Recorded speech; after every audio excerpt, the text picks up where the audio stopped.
வரலாறுகள் இருக்கு. பாபர் மசூதியை இடிச்ச வரலாறு, அதை பத்தி ஒரு படம் எடுத்து விட முடியுமா? கோவில் கருவறைக்குள்ள ஒரு சின்ன குழந்தைய கற்பழிச்சு கொன்ன ஒரு வரலாறு இருக்கு, அதை பத்தி சினிமா படம் எடுத்து விட முடியுமா? மணிப்பூர் கலவரம், 2 பெண்களை நிர்வாணமாக்கி தெருவழியாக கூட்டி சென்ற மணிப்பூர் கலவரம், அதை பத்தி, இதெல்லாம் நடந்த வரலாறு. இதை பத்தி உங்களால படம் எடுத்து விட முடியுமா?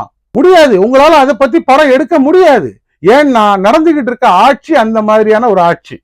ஆமா, நீங்க இஸ்லாமியர்களை பத்தி இந்த அளவுக்கு மோசமா படம் எடுத்து விட்டீங்கன்னா இவன் ஒரு 4 நாளை கத்திக்கிட்டு இருப்பான், கூட்டம் போட்டுக்கிட்டு இருப்பான், அதோட விட்டுருவான். ஆனா மக்கள் மனசுல நம்ம இதை வச்சு இஸ்லாமியர்களை ஒட்டுமொத்தமா இஸ்லாமியர்கள்லாம் இப்படித்தான், இவங்களை பத்தி நம்ம அவதூறா நம்ம என்ன வேணாலும் செய்யலாம் அப்படிங்கிற ரீதியில உங்களுக்கு ஆட்சியாளர்கள் சப்போர்ட்டுக்கு இருக்கிறாங்க.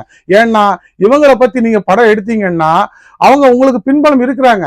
தொழுதுகிட்டு இருக்க ஒரு மனுஷனை காலால அவன் எட்டி உதைக்கிறான்னா அவனோட எண்ணம் என்ன இருக்கு தெரியுமா? இந்த அரசாங்கம் நமக்கு பின்னாடி இருக்கு, அந்த அரசாங்கம்